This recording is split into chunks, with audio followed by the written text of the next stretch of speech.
You're listening to Civic Media. You can tune into any of our live shows on any radio station across the state with the Civic Media app. Find us in your phone's app store and listen anytime, anywhere.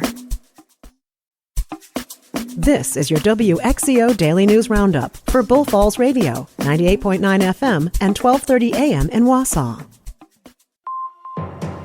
For WXCO News, I'm Brittany Merlot. Students in the Universities of Wisconsin system will need to pay more for housing, food, and extra fees next year. Last week, the UW Board of Regents approved price increases for room and board, in addition to other fees beginning next semester. Prices will increase by nearly 3% on average, with most students being on the hook for about $300 more. Universities of Wisconsin officials are also not ruling out potential tuition increases amid an unsteady federal funding situation. And the Wisconsin Department of Public Instruction says it has not received a response from the Department of Education after refusing to sign a request clarifying that it is in compliance with the Trump administration's policies on diversity, equity, and inclusion programs. The agency had previously announced it would not be signing the certification request. If the DPI does not comply with the policies, Wisconsin's public schools could lose crucial federal funding. And the NFL draft is tomorrow. Visitors have already arrived in northeast Wisconsin. Lombardi Avenue, from Military to Homegrown Way, is now completely closed in both directions. But pedestrian traffic along the NFL draft fence is still allowed. Information on road closures, parking, traffic patterns, shuttle services, and more is all available on the NFL One Pass app. Here's Lisa Hale with more from the Fox Valley. Other parts of New WXCO, like the Fox Cities, are also involved. So we were there from the get-go because they knew they needed, when you look at the size of a Detroit, what the Fox Cities become is a suburb. So they knew, we had the extra hotel rooms and the extra airlift, so the two airports could kind of work together and bring people in. That's Pam Seidel, Executive Director of the Fox Cities Convention and Visitors Bureau. Seidel says there are plenty of hotel rooms, lots of things to do, and shuttle buses to and from the draft. Visit foxcities.org for information. The legislature's Joint Legislative Audit Committee will hold a hearing on Wisconsin DEI audits. Lisa Hale tells us more. Republican committee co-chairs, Senator Eric Wimberger and Representative Robert Whitkey, say the hearing will be held Wednesday at the Capitol. Audits released this month found that state agencies and the Universities of Wisconsin failed to track money spent on diversity, equity, and inclusion efforts. In a statement, Wimberger and Whitkey say agencies pushing DEI initiatives need to be held accountable. The audit showed that the UW system spent $12.5 million related to salaries and compensation for roles with DEI functions. The reports come amid a push by President Donald Trump to end federal government support for DEI programs. And after the closure of the Regional Head Start office in Chicago, which serves Wisconsin, Senator Tammy Baldwin is looking for answers.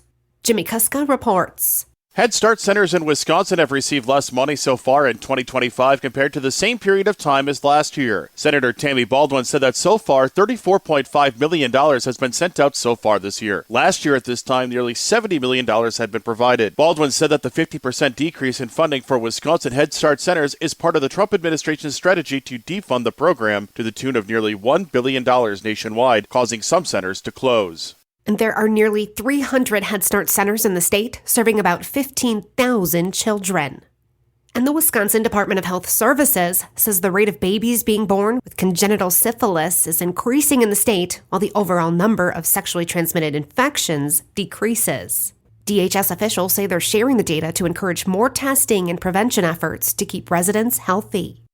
Wisconsin Supreme Court has affirmed that Governor Tony Evers has the power to veto individual words, numbers, and punctuation in proposed bills. Republican lawmakers challenged that power after Evers used his partial veto to lock in a school funding increase for the next 400 years in 2023. They have also proposed a constructional amendment seeking to limit that power. The partial veto increased how much revenue K-12 schools can raise per student by $325 every year until 24-25.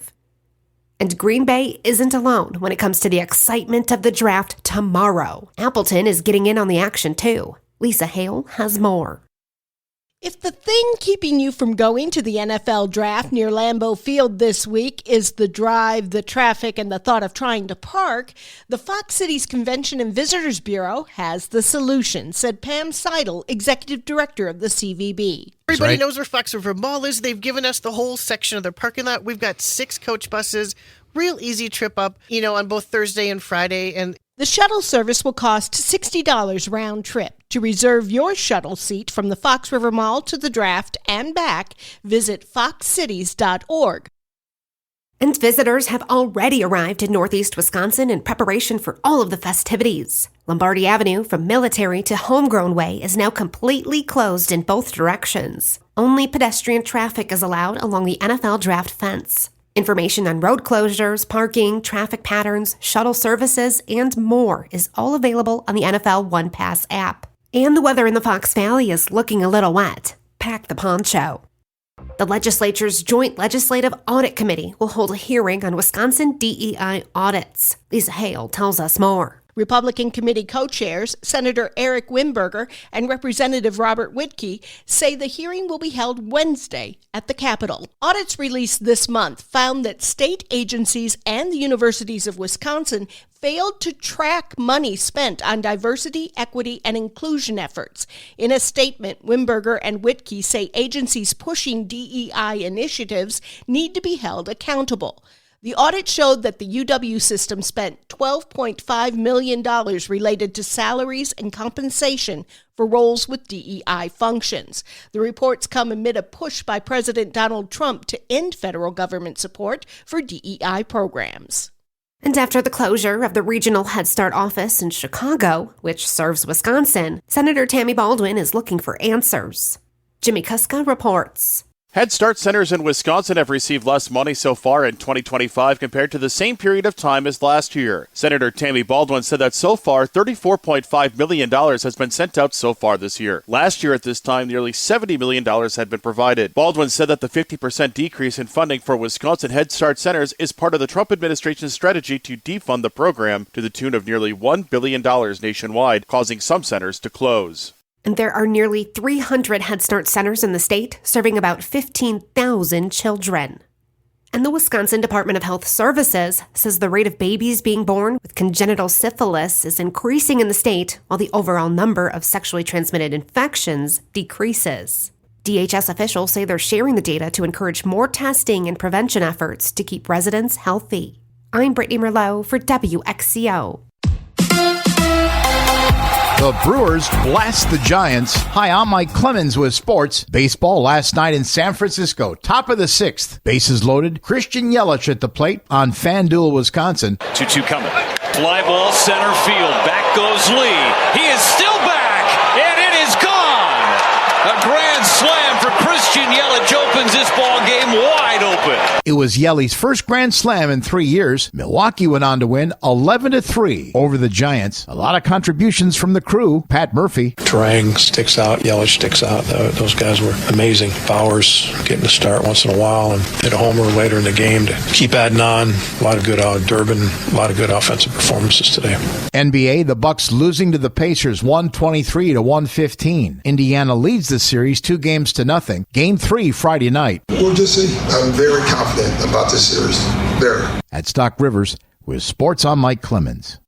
On your entertainment beat, I'm Pete Schwaba. I identify with that film, in which there is an implicit reference to St. Francis. Those are the words of Pope Francis, who passed away last Monday at the age of 88. The Pope was referring to the film La Strada by Federico Fellini, which was his favorite. As it turns out, he was quite the cinema buff. The Pope said in an interview about 10 years ago he was always a fan of movies dating back to his childhood in South America, adding that he owes his love for the big screen to his parents for taking him to the theater at an early age. Pope Francis said he identified with the teachings of St. Francis of Assisi due to the themes of love and suffering. Probably no surprise, that was the inspiration for his chosen papal name. Video game adaptations are alive and well, and it seems they will be with us for a long time, or until they run out of video games to adapt. Universal Studios is jumping into said world and teaming up with director Michael Bay and producer Sydney Sweeney to bring Outrun to the big screen. There is no cast attached yet, as the project is in the early stages of development. Will there ever be a sequel to The Big Lebowski? If Jeff Bridges and Julianne Moore had their say, it would be absolutely. Unfortunately, it is the Coen brothers, Joel and Ethan, who seem against the idea. The Coen brothers have not made a sequel to any of their work, although Bridges said they do tend to surprise people sometimes. In addition to no sequels, the brothers also have not made a film together since 2018's The Ballad of Buster Scruggs. When he's not trying to sell you his own products like Aviation Gin or Mint, Ryan Reynolds actually makes films. He starred opposite Hugh Jackman in 2024's Deadpool and Wolverine. Recently, Jackman took a good-natured swipe at his pal Reynolds by telling a crowd at Radio City Music Hall that Jackman was curiously left out of a dance scene in the film. Don't worry, there is no awkwardness. Jackman did assure everyone in the crowd they are bros for life. Thank goodness for that. The critically acclaimed show Heartstopper, which ran for 3 seasons on Netflix, will wrap everything up with a feature film. The show follows the stories of Charlie, an openly gay student, and his schoolmate Nick, a rugby player. Joe Locke and Kit Connor, who starred in the TV show, will both appear in the film, which will also be under the Netflix banner and will pick up where Season 3 left off. If you're looking for something that is a bit mindless, but a good shoot-'em-up with a feel-good ending, check out A Working Man. The film stars Jason Statham as a mild-mannered construction worker, single father, and former Special Forces soldier charged with finding his boss's kidnapped daughter. The movie is a bit stereotypical, but seems to throw out one challenge after another as Statham's character works his way through the hierarchy of a criminal enterprise. A Working Man received about 50% on Rotten Tomatoes, which seems about right, but it's a fun watch. The film is now available to rent on various streaming platforms. For more showbiz fun, tune into Nightlight with me, Pete Schwaba, weeknights from 6 to 8 p.m. on the Civic Media Radio Network.